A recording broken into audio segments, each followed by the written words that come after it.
आप देख रहे हैं सत्यजय न्यूज।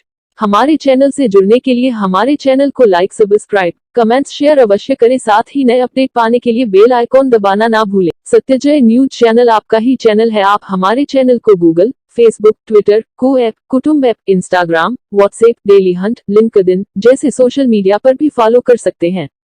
हमारे चैनल को आगे बढ़ाने और राष्ट्र निर्माण में सहयोग करने के लिए आप हमें ₹1 से लेकर यथाशक्ति अनुसार गूगल पे और पेटीएम भी कर सकते हैं या हमारे अकाउंट में भी भेज सकते हैं, जिसका लिंक स्क्रीन पर शो हो रहा है।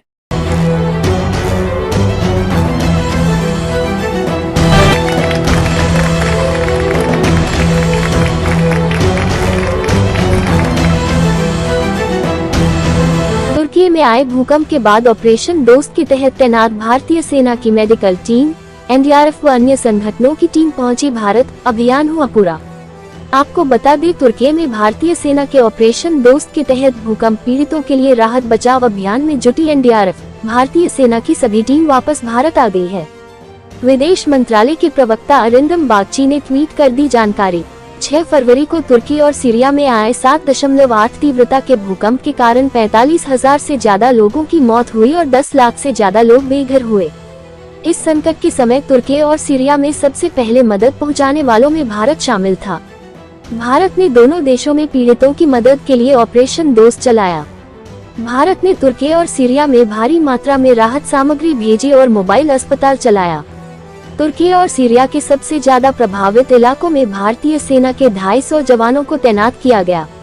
तुर्की में आए भूकंप के बाद लोगों की जान बचाने वाली सेना, राहत बचाव संगठनों के साथ एनडीआरएफ की आखिरी टीम भी कल भारत लौट आई। ऑपरेशन दोस्त टीम से प्रधानमंत्री नरेंद्र मोदी ने मुलाकात की और उनके द्वारा किए गए कार्यों और मदद की पूरी टीम का आभार जताया। प्रधानमंत्री नरेंद्र मोदी ने तुर्की में ऑपरेशन दोस्त में शामिल हुए एनडीआरएफ और अन्य संगठनों के भारतीय बचाव दलों के साथ बातचीत की। एनडीआरएफ के डीजी अतुल करवाल भी इस अवसर पर उपस्थित रहे। बातचीत के दौरान प्रधानमंत्री ने ऑपरेशन दोस्त टीम से कहा, देश को आप पर गर्व है। हमारी संस्कृति ने हमें वसुधैव कुटुंबकम सिखाया है। हम पूरी दुनिया को एक परिवार मानते हैं। जब परिवार का कोई सदस्य मुसीबत में हो तो उसकी मदद करना भारत का कर्तव्य है। दुनिया में कहीं भी आपदा आती है तो भारत सबसे पहले मदद करने के लिए आगे आता है। हमारी टीमें जहां जाती है वहां के लोगों को आश्वासन मिल जाता है कि अब सब ठीक होने वाला है। ऑपरेशन दोस्त की तारीफ करते हुए उन्होंने कहा कि ऑपरेशन दोस्त से जुड़ी पूरी टीम, एनडीआरएफ हो, सेना हो, वायुसेना हो या हमारी दूसरी सेवाओं के साथी हो, सभी ने बेहतरीन काम किया है। हमारे डॉग स्क्वाड के सदस्यों ने गजब का दम दिखाया। देश को आप पर गर्व है।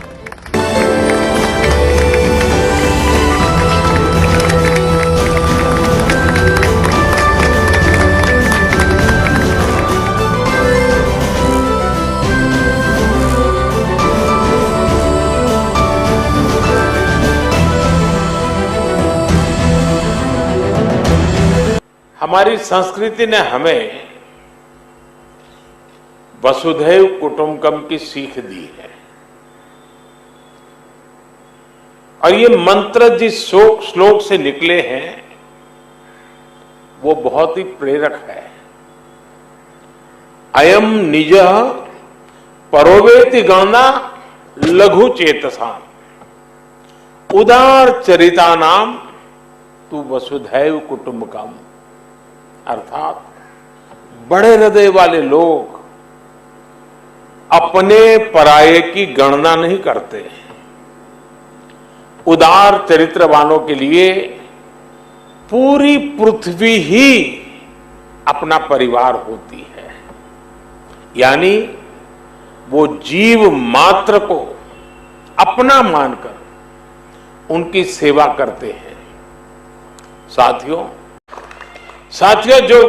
जब कोई अपनी मदद खुद कर सकता है तो आप उसे सेल्फ सफिशिएंट कह सकते हैं, लेकिन जब कोई दूसरों की मदद करने में सक्षम होता है तो वो सेल्फलेस होता है। ये बात व्यक्तियों पर ही नहीं बल्कि राष्ट्रों पर भी लागू होती है। इसलिए भारत ने बीते वर्षों में सेल्फ सफिशिएंसी के साथ साथ सेल्फलेसनेस की पहचान को भी सशक्त किया है। तिरंगा लेकर हम जहां भी पहुंचते हैं वहां एक आश्वासन मिल जाता है कि अब भारत की टीमें आ चुकी हैं, तो हालात ठीक होना शुरू हो जाएंगे। और जो सीरिया का उदाहरण बताया कि जो बक्से में जो ध्वज लगा था, बक्सा उल्टा था तो ऑरेंज कलर नीचे था, केसरिया रंग नीचे था, तो वहां के नागरिक ने उसको ठीक कर करके और गर्व से कहा कि मैं हिंदुस्तान के प्रति आदर से धन्यवाद करता हूं। तिरंगे की यही भूमिका हमने कुछ समय पहले यूक्रेन में भी देखी। जब भारतीय नागरिकों के साथ साथ संकट में फंसे अनेक देशों के साथियों के लिए भारत का तिरंगा ढाल बना। ऑपरेशन गंगा सबके लिए आशा बन करके उसने एक बहुत बड़ी एक मिसाल कायम की। अफगानिस्तान से भी बहुत ही विपरीत परिस्थितियों में हम अपनों को सकुशल लेकर के वापस आए। हमने ऑपरेशन देवी शक्ति चलाया। हमने यही कमिटमेंट कोरोना वैश्विक महामारी में देखा। अनिश्चितता भरे उस माहौल में भारत ने एक एक नागरिक को स्वदेश लाने का बीड़ा उठाया। हमने दूसरे देश के बहुत से लोगों की भी मदद की। ये भारत ही है जिसने दुनिया के सैकड़ों जरूरतमंद देशों को जरूरी दवाएं, वैक्सीन पहुंचाई। इसलिए आज दुनिया भर में भारत के प्रति एक सद्भावना है।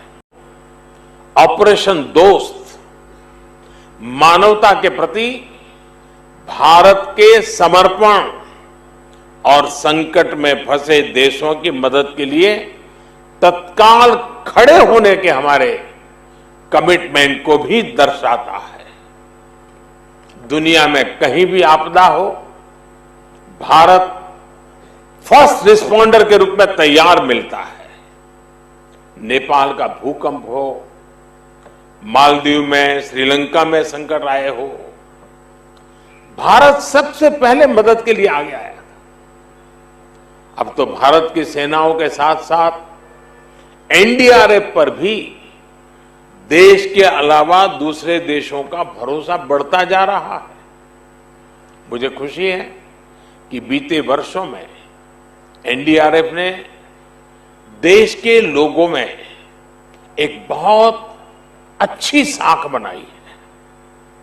देश के लोग आपको देखकर ही कहीं पर भी संकट की संभावना हो, साइक्लोन हो, जब जैसे ही आपको देखते हैं तो आप पर विश्वास करना शुरू कर देते हैं, आपकी बात मानना शुरू कर देते हैं। संकट की किसी घड़ी में, चाहे वो साइक्लोन हो, बाढ़ हो या फिर भूकंप जैसी आपदा, जैसे ही एनडीआरएफ की वर्दी में आप और आपके साथी फील्ड पर पहुंचते हैं, लोगों की उम्मीद लौट आती है, विश्वास लौट आता है।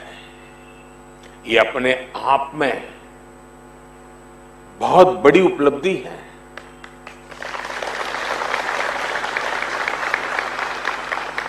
जब किसी फोर्स में कुशलता के साथ संवेदनशीलता जुड़ जाती है, उसका एक मानवीय चेहरा बन जाता है, तो उस फोर्स की ताकत कई गुना बढ़ जाती है। एनडीआरएफ की इसके लिए मैं विशेष रूप से प्रशंसा करूंगा। जब मैं राउंड ले रहा था तो एक पेशेंट का रिलेटिव वो देख के समझ गया कि मैं यहाँ का कमांडिंग ऑफिसर हूँ। उसने जस्ट मेरे दोनों हाथ पकड़ के आंखों से लगाया और चूमा, तो मैं भी झुक गया।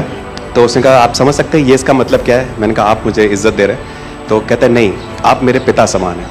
तो मैं काफ़ी गदगद हो गया। बट उसके बाद वो बोलता है सर मैं इस कंट्री की यंग जनरेशन हूँ और मैं आपको आश्वस्त करता हूँ कि आने वाली जनरेशन्स याद रखेंगी कि आपके देश ने हमारे देश के लिए क्या किया।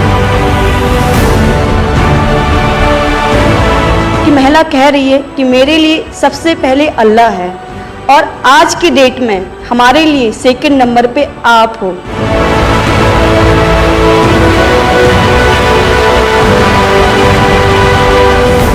ये जो डॉग स्क्वाड था आपके साथ, क्योंकि ये हमारे यहाँ इतनी ठंड नहीं है, वहाँ उनको इतनी ठंड में जाना था, उन सब की हेल्थ कैसी रही? यहाँ से चाहे वहाँ पे भी हमारी डॉग की तबीयत बहुत अच्छा, बिल्कुल अच्छा काम किया इन्होंने और अभी भी अच्छी है, बढ़िया है सर। हमने सबसे पहले डॉग जूली को रबल्स की तरफ छोड़ा, तो जूली ने रबल्स की तरफ देखकर बार करके लाइव विक्टिम होने का इंडिकेशन दिया। उसके बाद में फिर हमने रोमियो को उसके कंफर्मेशन के लिए छोड़ा और रोमियो ने फिर से बार करके उसको वहाँ लाइव विक्टिम होने का कंफर्मेशन दिया। हमने 2 छोटी बच्चियों को रबल से 80 घंटे और 104 घंटे के बाद अर्थक्वेक के निकाला उनको जिंदा। लोगों ने तालियां तो बहुत सुनी जब एयरपोर्ट से हम अपने जहाज की तरफ बढ़ रहे थे, पर किसी ने वहाँ जो लोग रो रहे थे करा करा के, वो शायद आई थिंक जो है लोगों ने, कई लोगों को पता नहीं होगा कि कितने लोग रो रहे थे जब हिंदुस्तानी वो बोल रहे थे कि जब वहाँ से निकल रहे थे।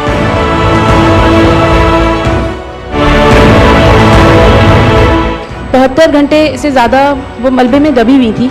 पेशेंट जब आई थी वो स्ट्रेचर में आई थी और जब वो हॉस्पिटल से गई है तो वो अपने पैरों में चल के गई थी और जाते टाइम उसके आंखों में आंसू थे हमें धन्यवाद करते हुए, और उसने हमें भगवान के इक्विवेलेंट बोला और बोला कि जितना धन्यवाद मैं उनका करती हूँ मैं उतना ही धन्यवाद आपका कर रही हूँ। आगे हमारी खबरों को देखने के लिए हमारे चैनल सब्सक्राइब, लाइक और शेयर करना न भूलें। और आपको हमारी खबर कैसी लगी, जैसी भी लगी कमेंट्स बॉक्स में कमेंट्स कर अपनी राय अवश्य दे। बने रहे सत्य जय न्यूज के साथ। सत्य जय न्यूज के लिए सुनीता की रिपोर्ट।